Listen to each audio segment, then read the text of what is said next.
السلام علیکم ورحمۃ اللہ وبرکاتہ۔ ایک عزیز دوست کا بارہا سوال آیا ہے۔ آج اللہ نے اس سوال سے متعلق کچھ عرض کرنے کی توفیق دی۔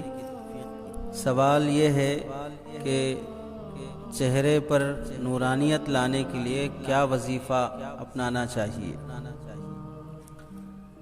دوست نے تو وظیفے سے متعلق سوال کیا ہے، لیکن بہتر ہے کہ اس متعلق واضح انداز میں یہ بات کہہ دی جائے۔ چہرہ اور دل یہ دونوں انسان کے جسم میں بہت اہمیت رکھتے ہیں۔ دل اگر نورانی ہوگا تو اس کا اثر چہرے پر بھی ظاہر ہوگا۔ ایسا ہو ہی نہیں سکتا ہے کہ کسی کا دل بالکل سیاہ ہو چکا ہو، معصیت کی ظلمت اس پر چھا چکی ہو، گناہوں کی نحوست میں وہ لپٹا ہوا ہو، اور پھر بھی اس کا چہرہ نورانی لگے، لوگوں کو اس کا چہرہ پسند آنے لگے۔ ایسا ہو ہی نہیں سکتا ہے۔ چہرے کی نورانیت سے پہلے انسان کو چاہیے کہ وہ دل کی نورانیت کی فکر کرے، اور دل منور ہونے کے لیے ضروری ہے کہ آدمی معصیت سے بچے، گناہوں سے بچے۔ گناہوں کی زندگی کے ساتھ، نافرمانی کے ساتھ، اللہ کے حکم عدولی کے ساتھ دل نورانی نہیں بن سکتا، اور دل کے نورانیت کے بغیر چہرہ نورانی نہیں ہو سکتا ہے۔ جو لوگ بظاہر خوبصورت دکھتے ہیں، لوگ انہیں پسند بھی کرتے ہوں، تو ان کی اپنی مجبوریاں ہوتی ہیں جس کی وجہ سے وہ چاہنے لگتے ہیں، یا وہ خود بھی اسی فیلڈ کے ہوتے ہیں، وہ خود بھی گنہگار ہوتے ہیں۔ الجنس یمیل الی الجنس کی طرح گنہگار ہی کو اپنی ہی طرح پسند کرنے لگتا ہے، ورنہ حقیقت میں کوئی دل میں اس کے لیے محبت اور جگہ نہیں ہوتی ہے۔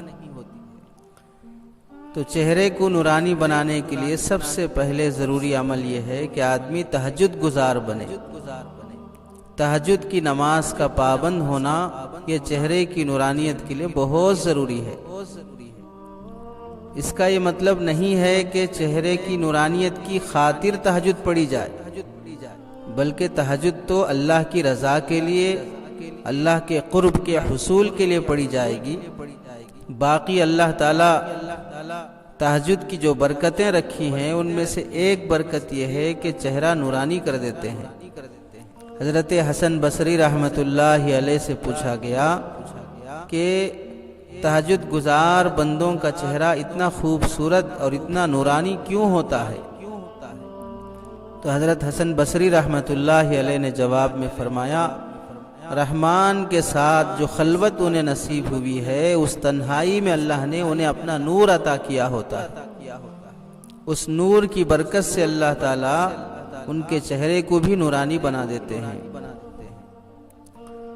تہجد کے بغیر کسی کا چہرہ نورانی بن رہا ہو تو اس کے لیے دوسرا عمل یہ ہے کہ بد نظری سے آدمی بچنے کا اہتمام کرے۔ بدنگاہی اگر کرے گا تو اس کی وجہ سے چہرے پر اللہ کی نحوست اور لعنت ٹپکتی ہے، وہ اللہ کی نظروں سے گر جاتا ہے۔ جو شخص اللہ کی نظروں سے گر جائے وہ دوسروں کی نظروں میں بھانے لگے، ایسا ہو ہی نہیں سکتا ہے۔ تیسرا عمل ہے تنہائی کی معصیت سے بچیں۔ تنہائی میں گناہ کرنے سے بچنا بہت ضروری ہے۔ ابن عباس رضی اللہ تعالیٰ عنہما کا قول ہے، تنہائی میں جب لوگ گناہ کرتے ہیں تو اللہ تعالیٰ چہرے پر لعنت نازل کرتے ہیں، جس کی وجہ سے مجموع میں ان کے دلوں میں نفرت پیدا ہو جاتی ہے، دلوں سے محبت ختم ہو جاتی ہے۔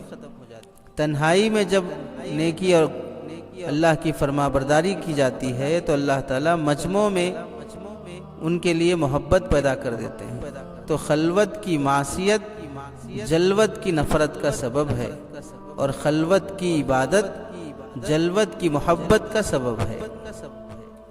کتنے اولیاء ایسے گزرے ہیں، کتنے صحابہ گزرے ہیں جنہیں ہم نے دیکھا نہیں ہے، لیکن ان کی محبت ہمارے دلوں میں ہے۔ اس کی وجہ ان کی نیکیاں ہیں، ان کی دولت نہیں ہے، ان کی شہرت نہیں ہے، ان کی خوبصورتی نہیں ہے، اس لیے چاہیے کہ آدمی تنہائی میں گناہ کرنے سے بچے۔ گناہ چونکہ ظلمت ہے، تاریکی ہے، تاریکی کے ساتھ نورانیت جمع نہیں ہو سکتی ہے۔ تہجد کے لیے ضروری ہے کہ آدمی دن کے گناہوں سے بچے، تنہائی کے گناہوں سے بچے۔ ابن مسعود رضی اللہ تعالیٰ عنہما سے منقول ہے کہ تمہیں تہجد کی ہمت کیوں نہیں ہوتی ہے؟ وجہ یہ ہے کہ تمہارے گناہ نے تمہیں اپاہج کر دیا ہے۔ حسن بصری رحمۃ اللہ علیہ سے کسی نے پوچھا تہجد کی توفیق نہیں ہوتی ہے؟ انہوں نے فرمایا تمہارے دن کے گناہوں نے تمہارے پیروں میں بیڑیاں ڈال دی ہیں۔ تم دن کے گناہوں سے بچ جاؤ، رات کی نیکیاں تمہیں نصیب ہوں گی۔ تو ایک عمل تہجد، دوسرا عمل بدنظری سے بچنا، تیسرا عمل تنہائی کے گناہ سے بچنا۔ اس کا اہتمام کریں۔ اللہ تعالیٰ نے بنایا ہے چہرہ، والذی یصورکم فی الارحام، چہرے کی حفاظت، چہرے کو منور بنانا، چہرے کو خوبصورت بنانا بھی اچھی بات ہے۔ خوبصورتی سے زیادہ خوبصورتی کی فکر کرنا چاہیے۔ اچھے اخلاق، اچھی عادتیں یہ بدصورت انسان کو بھی خوبصورت بنا دیتے ہیں۔ جہاں تک وظیفے کا تعلق ہے، بعض حضرات نے اپنے تجربے سے یا خالقو کا عمل 333 مرتبہ فجر کی نماز سے پہلے یا رات کے آدھے حصے میں، بعض حضرات نے اللہ نور السماوات والارض پوری آیت کا ورد، بعض حضرات نے یا مصورو اور یا نورو کا ورد، یہ سب لکھے ہیں اپنے اپنے تجربات کی روشنی میں۔ باقی اکابر کی تحریرات سے جو بات معلوم ہوتی ہے وہ یہ ہے کہ آدمی تہجد کا پابند ہو، بدنگاہی سے بچے، تنہائی کے گناہوں سے بچے، قرآن مجید کا کثرت سے تلاوت کرنا، یہ بھی حدیث سے ثابت ہے۔ ایک صحابی نے آپ صلی اللہ علیہ وسلم سے پوچھا کہ کچھ نصیحت فرما دیں، تو آپ صلی اللہ علیہ وسلم نے اکثر بتلاوت القرآن فإنہ نور لک فی الدنیا وذخر لک فی الآخرہ، آپ نے فرمایا کثرت سے قرآن کی تلاوت کیا کرو، یہ تمہارے لیے دنیا میں نور ہے اور آخرت میں بہت بڑا ذخیرہ ہے۔ جتنا قرآن مجید کو دیکھ کر پڑھا جائے گا اتنا زیادہ فائدہ ہوگا۔